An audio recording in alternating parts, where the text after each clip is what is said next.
We want to update you on last night's event at the 800 block of North State Street that led to multiple people being shot and 2 people being shot and killed. So at the 800 block of North State Street at approximately 10:41 p.m., 2 groups of individuals were involved in a disturbance at that location. Our roving police patrols were in the area and observed this group. So we have dedicated roving teams. We've had fixed teams in the past, but we've pivoted to roving teams to be nimble enough to be on the ground quickly if things move. So those roving teams were patrolling. They see these 2 groups arguing. There's different reports of whether or not there were fights in the crowd, but our teams responded to this group in this area at the 800 block of North State Street. There's a video pod camera that shows this block and shows this incident. So there's video of this incident at the 800 block of North State Street. So our officers try to wave their way into the crowd. We see on video where a person with a gun fires into the crowd. Basically, this is a disturbance, a personal conflict, hitting the 9 people, killing 2, wounding 7. As soon as this gunman fires, he then flees, and our officers give chase. Flees down into the CTA platform with our officers close behind this group. Then with the shooter, the group follows this shooter. So the group that the shooter is with, that's been arguing with the other group, they all flee down this platform with this shooter who's still armed with the gun. Our officers give chase, and they capture the shooter, and they recover the gun. He's arrested, pending charges. There's also another individual down inside the CTA platform that obstructs the officers from making their arrest, and that person is also charged with obstructing officers at the scene. There is a third individual, a female, who's with this group that flee down into the platform that is electrocuted on the rail line and needs care and is in critical condition. At this point, we are furthering our investigation and working with the state's attorney pending charges. I'm confident that our officers captured the shooter and recovered the weapon used. As I mentioned before, there's video camera footage of this incident. There's a third person who we believe hands the shooter a gun. We have yet to identify that person, but we are continuing our investigation to identify that person so that we can charge them as well with the appropriate crime. So starting immediately, really last night, we created fixed posts in the area on State Street, as well as the roving post. And we also added fixed posts in the CTA terminal there on State Street in the 800 block. So fixed posts both at street level and at the CTA platform below, as well as continuing our roving posts, which were very effective in capturing the offender last night. And now I'll turn it over to President Dorval Carter of the Chicago Transit Authority, and then after Dorval, we'll have Kenneth Meyer, who will, from Business Affairs and Consumer Protection, who will have comments as well, and then I'll come back for just a few questions. Thank you. Thank you, Superintendent. First of all, I would like to take this opportunity to echo what both Mayor Lightfoot and Superintendent Brown have expressed. That last night's incident is an egregious and senseless act of violence. I also want to stress to our CTA riders that although the shooting did not occur on our property, I stand here today in a show of support. The CTA is committed to and will aid the city and the Chicago Police Department in whatever way we can and work together to help deter and combat any such future incidents from occurring on or near CTA property. Everyone deserves the opportunity to both live and travel safely and comfortably, no matter the time of day. The CTA and CPD have a decades-long partnership, and we are committed to addressing the concerns of crime and safety for both nearby residents as well as our riders. We will continue to work in close collaboration with CPD and its dedicated public transportation section to strategically deploy police resources, which will be complemented by our teams of unarmed guards that patrol our stations and trains. We'll continue to keep an eye out for and report any suspicious activity or acts of crime. The CPD and CTA's commitment to making Chicago's public transportation system even safer remains unwavering, and we will continue to move forward in a collaborative way to address it in the future. With that, I'll now turn it over to Commissioner Meyer.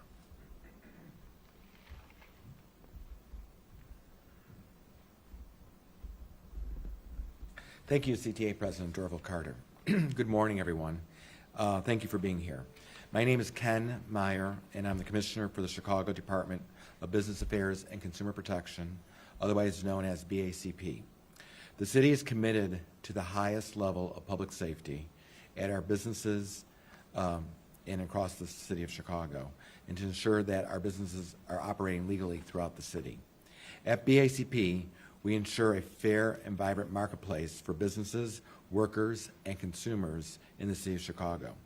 To do so, BACP is charged with preserving quality of life in our communities by ensuring that businesses comply with Chicago's municipal code. BACP investigators respond to complaints and conduct proactive investigations where necessary. If violations are found, we do not hesitate to issue various types of enforcement action. Most importantly, we work closely with city departments, alderpersons, and community partners to be informed and proactive of illegal business and activity occurring in communities. We lead the Business Compliance Task Force, which is a coordinated multi-agency task force which we collaborate with the Chicago Police Department, Chicago Fire Department, and the Chicago Department of Buildings to prevent egregious and dangerous violations. Chicago's businesses are the pillars of our communities. They are also crucial partners with the Chicago Police. A crime may be in front of a business. However, your business may be the best in the best position to see what has occurred on the public way. And that is why today I'm emphasizing the importance of the camera registration program. The city's camera registration program is a free and voluntary and open to anyone who lives or operates a business to be able to register their cameras. Technology is a key part of how we will move forward to best identify and make arrests in crimes across the city neighborhoods. I encourage businesses who currently have cameras or will be installing cameras to register them by visiting chicagopolice.org camera registration. I ask that our business community come together to be part of the solution when it comes to making our city safe. I want to thank the Mayor and Superintendent David Brown for focusing on a community-driven approach to violence prevention and to reduce crime across the city. And now, back to the Superintendent. Take a few questions. Yes. Kai Martin with NBC Chicago. Maybe you or Dorval can answer this, but got a message from commuters, several commuters, that they were pretty upset this morning trying to walk to work at a very busy CTA line, saying, quote, "No one cleaned up the blood. There were paramedic debris, shoes, hair, glass all over the sidewalk."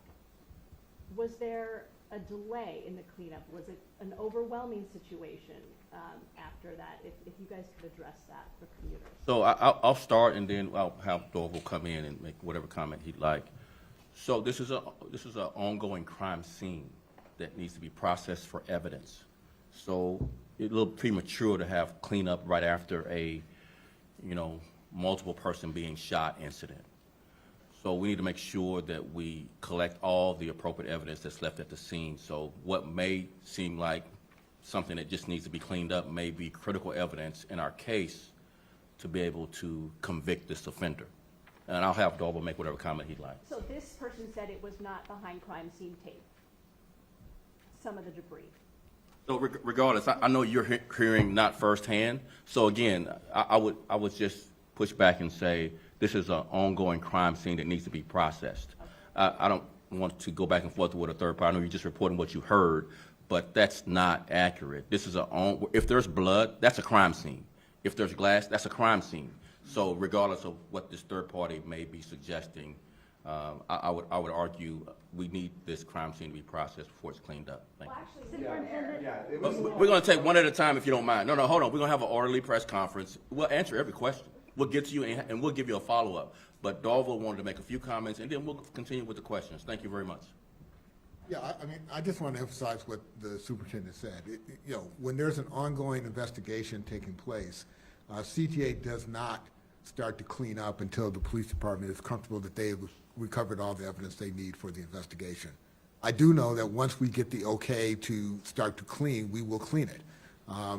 So regardless, from CTA's perspective, the entire station was under investigation at that point, not just one part of our station. And so we would basically follow the direction of the police department in terms of ensuring that they get whatever they need, and then upon completion of their work, we would come in and do the appropriate cleaning as we normally do in any situation like that. And he jumped ahead of you. I'm sorry. Go ahead, sir. You want to? Yeah, so I was just saying, like, most of us were here at the scene from 7:30 onward, and not till 9:15 did they clean up the blood and everything, but there was no active tape. The tape was set up post-cleanup when the construction crews were actually putting back new windows in McDonald's. So I feel like that's what the confusion is that Kai is referring to, that there were commuters, there were dogs, walking through puddles of blood that we as press were all kind of subjected to, like, just sit among because there was nowhere else to go. Okay, we stand by our response. I appreciate your opinion, but we stand by our response. Now, you were next. Yeah, I want to get to the shooting and what Yes. happened on that. I want to make sure I heard you correctly on the numbers. I believe the numbers have changed then, because the initial we heard was 10 shot. So can you please clarify, is it 9 total shots? 9 total shot, 2 killed. 2 killed, okay, so 9. Please clarify as well, on the pod camera, Mhm. because there are reports out there that said this started at 9:45 and the police were chasing and there's a locust shooting and there's like other stuff going on. But what I'm hearing you say is on the pod camera, there's a gunman and there are 9 victims at that scene, as opposed to Locust and other parts of town that Right. there are reports on. So Right. can you please clarify what you've seen on the pod camera with the gunman, the gun, and the crowd? Sure. What I recounted to you is a TikTok of what we have today. At 10:41 in the 800 block of North State is where this incident occurs. 1 gunman, 9 shot. Of that 9, 2 were killed. Who has a question? Yes. Two things. We also always like to ask your thoughts and feelings, in the aftermath of this, so I want to know that. Also, I'm a lifelong Chicagoan, downtown, born and raised. That corner has always been an issue. And now, there are these steps, or these directives being given by the mayor to address that corner, but that has always been a danger. That's why we had the roving patrols, and that's why we were able to capture the offender and bring him to justice.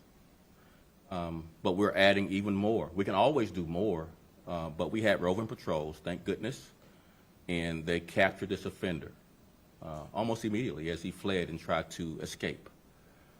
Yes, it is a historical place where we've had to have resources. We've had different iterations of fixed posts versus roving posts, but thank goodness we had the roving post to have the flexibility to chase him down into the CTA and capture him before he changed clothes and got away. And your feelings about this, because now this is the sequence of frustration from Millennium Park, and now we're talking about Chicago and state here. You have to wade through all of this, so, your feelings as. So it's a common theme, and I don't know if you all get tired of hearing me say it. So this is a gun crime crisis in our city and in our country. If the person who did this doesn't have a gun, This is just a personal conflict that may or may not lead to fights, no one being killed. But because a gun is there, and our officers have taken more guns that are illegally possessed off the streets of Chicago than we have in our history. 11,400 in 2020, and over 12,000 in 2021. We are on pace to surpass last year's record, which was a record from the previous year. We are awash in guns, and I would continue to beat the drum of consequences in the courts for people who have violent crime histories who are then arrested for possessing a gun illegally. They should not be released. They should be deemed dangerous people and held till trial. I'll continue to say that, and I hope you continue to write it, because this is a gun crime crisis. We lost Officer Ella French in 2021, who was attempting to arrest a person on a traffic stop that possessed a gun illegally, bought in a straw purchase by another person. This is a gun crime crisis.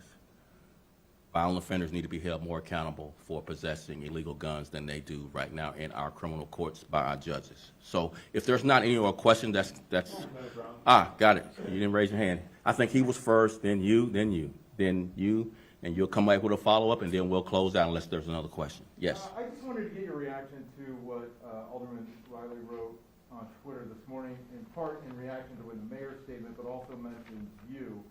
And I'll quote it for you. We already are supposed to have fixed posts in place at Chicago and State, so the daily excuses coming out of the superintendent's office insult intelligence and are infuriating. City Council needs to step in and demand accountability. Their strategy is failing us miserably. So I'll just refer to my statement and not comment. You got a question?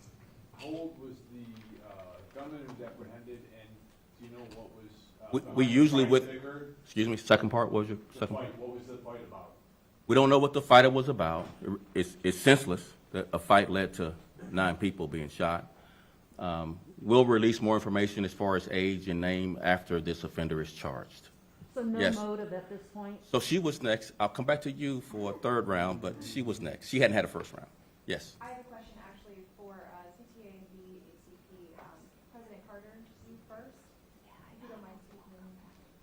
So at 5 a.m., we were told by CTA, we reached out for a statement from CTA. CTA told us, quote, there was a disturbance outside the red line station, and in capital letters, not on CTA property. I think there's a lot of frustration from people who feel like the messaging, there was kind of a dropped ball there. There was stuff that was happening on CTA property, maybe not the shooting, but there was a lot happening on CTA property.